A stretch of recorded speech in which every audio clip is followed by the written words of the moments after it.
Welcome to our deep dive, everyone. Mhm. Today we're going to be setting off on this cosmic journey with Neil deGrasse Tyson and his book Starry Messenger: Cosmic Perspectives on Civilization. Um, you know, you might already know Tyson from his charismatic way of explaining complex ideas, Mm. but this book is something else. Yeah, it really It is. really pushes us to look at the world Yeah. and ourselves Mhm. in a whole new way, Yeah, right? It's yeah. not just an astronomy book. Yeah, it's not just an astronomy book, although it definitely dives into all that. Right. It's about using like a cosmic perspective to understand everything from, politics and religion to science and education. So, okay, let's unpack this idea of a cosmic perspective for a second, because it's kind of the foundation of this whole book, Oh, right? absolutely. Yeah. Tyson really starts by hammering home the sheer scale of the universe. Yeah. Billions of galaxies, and each one of those has billions of stars. Right. It's almost impossible to really grasp. Yeah. It's mind-boggling. But he does a fantastic job of making it, relatable. Well, he's an astrophysicist, so I think that helps. Yeah. But yeah, it's that feeling of cosmic humility he talks about, right? Exactly. Mhm. Like that feeling of awe you get when you realize just how vast this universe is and Oh. how tiny our little place in it is. Yeah. Tyson argues that, this awareness, it's not meant to make us feel insignificant, Right. but to liberate us from these small-minded anxieties that just dominate our lives. So it's not about feeling small. Okay. It's not about feeling insignificant. Right. It's about feeling connected to something much bigger than ourselves. Yes, exactly. Yeah. And that's where the power of this perspective comes in. When you start to see yourself as part of this grand cosmic story, your everyday worries start to seem, a little less pressing. Right. It's like zooming out on a map and suddenly seeing the bigger picture. Yeah, I can definitely see how that would be helpful. Yeah. Especially in a world that often feels chaotic and overwhelming. That's exactly Tyson's point. Yeah. He argues that, adopting a cosmic perspective can help us deal with everything from political polarization Oh, wow. to the existential threat of climate change. Okay. It allows us to see beyond our immediate differences and recognize our shared humanity. So how does this cosmic perspective actually work in practice? Right. Because he gives some really compelling examples in the book, right? Oh, absolutely he does. Yeah. For instance, he talks about the pale blue dot photograph Right. that was taken by Voyager 1. Right. It shows Earth as just this tiny speck suspended in a beam of sunlight. Yeah. And Tyson uses this image to illustrate our shared vulnerability and interconnectedness. I remember that image. Yeah. It's incredibly powerful. It is. He also talks about the importance of science and rational thinking Yes. as a key part of this cosmic perspective. Right. That's another really central theme. Okay. He argues that science is not just like a body of knowledge, Right. but a method of inquiry that relies on evidence, logic, and critical analysis. And he's pretty vocal about the dangers of rejecting scientific evidence, right? Oh, Especially in the age of misinformation. he's definitely not pulling any punches there. No. He calls out the tendency to, cherry pick information that just confirms our biases Right. and dismiss anything that challenges our worldview. Right. And so it's like we're only looking for the things that Yeah. prove what we already believe. Yeah. You know what I really like is he uses a great analogy in the book. Oh, yeah. He compares science to a detective solving a case. I love that analogy. Yeah. It's so good. So you have to gather the evidence, Yeah. follow the clues, and be willing to revise your theories based on new information. That's such a clear way to put it. Yeah. And he argues that this kind of critical thinking, it's crucial not just for scientists, Right. but for everyone, Right. whether we're, making decisions about our health, our finances, or how we vote. Right. We need to be able to evaluate information objectively and separate fact from fiction. So it's about applying that scientific rigor Yes. to all aspects of our lives. Precisely. And this is where I think he gets into some really interesting territory. Okay. Using this cosmic perspective to break down these artificial walls we've created here on Earth. Right. This is where his views on nationalism come into play. Yeah, exactly. He argues that these national borders that seem so important to us are literally invisible from space. Exactly. He suggests that clinging to nationalism can actually blind us to the global challenges that we face as a species. That's so interesting. Climate change, pandemics, resource depletion. Right. These are problems that require international cooperation, Right. not division. He's basically saying we need to start thinking of ourselves as Earthlings, first and foremost. Yes. Right. Citizens of this planet, not just citizens of a particular nation. Right. That's a great way to sum it up. And this is where I think Tyson's cosmic perspective becomes especially thought-provoking. Yes. It challenges us to reconsider our allegiances and priorities. He also dives into the often contentious relationship between science and religion. Right. This is always a fascinating area to explore. Yeah, and Tyson handles it with his, trademark nuance. Yeah. He argues that science and religion aren't necessarily at odds with each other. Right. He points out that both can inspire a sense of awe and wonder, Yeah. but they address different questions. It's like they're looking at different aspects of the same grand tapestry. Exactly. Yeah. Science seeks to understand the how, Right. while religion grapples with the why. Right. Tyson acknowledges that there are areas where these two ways of knowing might overlap, Sure. but he suggests that they can also coexist peacefully. That's an interesting take.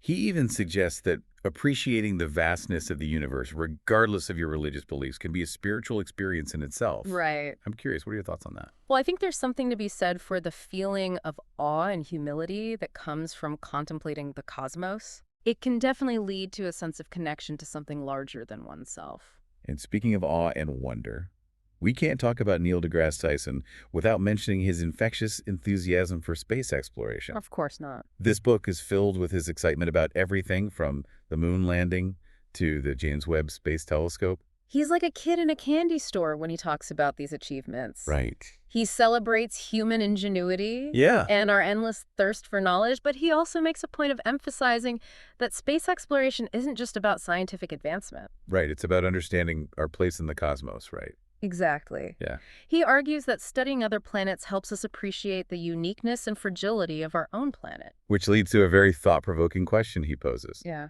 Does exploring space actually make us better stewards of our own planet? I think that is a question worth pondering. Yeah. If we truly grasp the rarity of a habitable planet like Earth, would we be more inclined to protect it? It's a fascinating connection he makes between our outward exploration and our responsibility to our own home. And it's not just about environmental stewardship. Okay. He also applies this cosmic perspective to the concept of justice. Ah, yes, cosmic justice. Ah, This is one of the most intriguing ideas in the book. it is. I have to admit, I'm still wrapping my head around it. Well, imagine looking at the universe as a whole. Okay. The laws of physics apply equally everywhere, regardless of who you are or where you come from. So it's about this sense of impartiality. This Yeah. idea that the universe doesn't play favorites. Exactly. Okay. And Tyson suggests that this cosmic fairness can be a model for how we think about justice here on Earth. You mean striving for a system where everyone has an equal chance regardless of their background or circumstances? That's one way to interpret it. Yeah. It's about challenging systems that create inequality Right. and asking how we can build a world that reflects this sense of cosmic impartiality. That's a powerful concept. I'm starting to see how this cosmic perspective can really shift our thinking on a fundamental level. I think so. Yeah. It challenges us to question our assumptions, to see beyond our immediate concerns, and to consider our place in this grand scheme of things. And it's not just about grand philosophical ideas. Right. He also brings it back to something very practical. Okay. Education. This is clearly a subject near and dear to his heart. Oh, absolutely. He's such a passionate advocate for science education. He emphasizes the importance of scientific literacy, Yes. arguing that a population well-versed in science can make better decisions about the future. It's about empowering individuals to think critically Right. and contribute to a more informed society. So it's not just about stuffing our heads with facts, Right. but about developing that critical thinking, that scientific way of approaching the world. Exactly. And he reminds us that education is a lifelong journey, a continuous process of learning and discovery. He also believes that science, and even the cosmos itself, can be incredibly fun and engaging. Oh, absolutely. Yeah. He's a master of using humor to make complex ideas accessible. And it's not just about being entertaining. Right. He uses humor to break down barriers and make science less intimidating. He wants everyone to feel like they can participate in the conversation, Right. to feel the excitement of scientific discovery. Which brings us to one of his most memorable anecdotes from the book. Oh, are you thinking about the one about the scientists and the religious groups debating the age of the Earth? That's the one. It's a perfect example of how he uses humor to address a potentially divisive issue. Do you want to share it with our listeners? I'd be happy to. Tyson was talking about how when scientists were, first trying to figure out the age of the Earth, they used radioactive dating techniques. Right. These techniques were relatively new at the time, and some religious groups really objected to them Right. because they suggested the Earth was billions of years old. Yeah.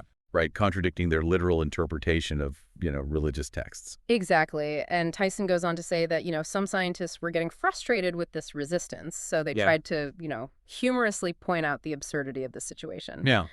They said something like, well, if you don't trust radioactive dating, then perhaps you should also question carbon dating. Ah, that's brilliant. Right? Because carbon dating is often used to verify the authenticity of ancient artifacts, Oh, right. including those that might be considered religious relics. So they were playfully implying that if you reject one form of scientific dating, Right. you'd have to reject them all, Exactly. which could lead to some awkward questions about, cherished historical objects. Precisely. It was a clever way of using humor to highlight the inconsistency of rejecting scientific methods based on personal beliefs. It's a great example of how Tyson uses humor to make a point, Yeah. and it's something that really resonates throughout the book. It does. He doesn't shy away from tackling tough topics, but he does it with this lightness and wit Right. that makes them more approachable. It's like he's inviting you to think critically Yeah. and laugh at the same time. I agree. It's refreshing, and it all ties back to his core message in Starry Messenger, that embracing a cosmic perspective can fundamentally change how we see ourselves, our planet, and our place in the universe. It's about recognizing our interconnectedness, understanding the power of science and rational thinking, and appreciating the fragility and wonder of our pale blue dot. Mm. Reading this book, I keep coming back to this idea, what if we really did start thinking of ourselves as Earthlings first? How would that change things? That's a powerful question. Yeah. Makes you wonder if a shift in perspective like that could help us address some of the biggest challenges we face as a species. It's easy to feel overwhelmed by all the problems in the world. It is. But maybe this cosmic perspective Tyson offers can Yeah. give us a sense of hope and agency. It's certainly a more empowering way to approach things than feeling like we're just tiny, insignificant beings caught in the middle of it all. So as we wrap up our deep dive into Neil deGrasse Tyson's Starry Messenger, I want to leave our listeners with this question. Okay. How would adopting a cosmic perspective change your approach to everyday life, your relationships, and the challenges you face? It's a question worth pondering. It might just change everything. It might help you find your place in this grand cosmic story. Yeah, it's a real invitation to think bigger, isn't it? It is. To zoom out and see ourselves as part of something much grander. And maybe, just maybe, that shift in perspective can help us find solutions to the problems that seem so intractable right now. Yeah, it's about realizing that we're all in this together. Mm-hmm. Sharing this incredible journey through the cosmos. And even with all our differences and challenges, we have the potential to create a better future, not just for ourselves, but for all of humanity. It's a powerful message of hope and unity, grounded in a deep understanding of our place in the universe. And as Tyson reminds us, this journey of exploration and discovery should be filled with joy, curiosity, and a sense of wonder. That's what makes Starry Messenger such a compelling read. It challenges us to think critically, to embrace science, and to connect with our shared humanity, all while reminding us to never lose our sense of awe and wonder. I think anyone who picks up this book will walk away with a renewed sense of wonder and a fresh perspective on the world. I couldn't agree more. It's a book that stays with you long after you've finished reading it. So we encourage you to check out Starry Messenger for yourself and continue your own journey of cosmic exploration.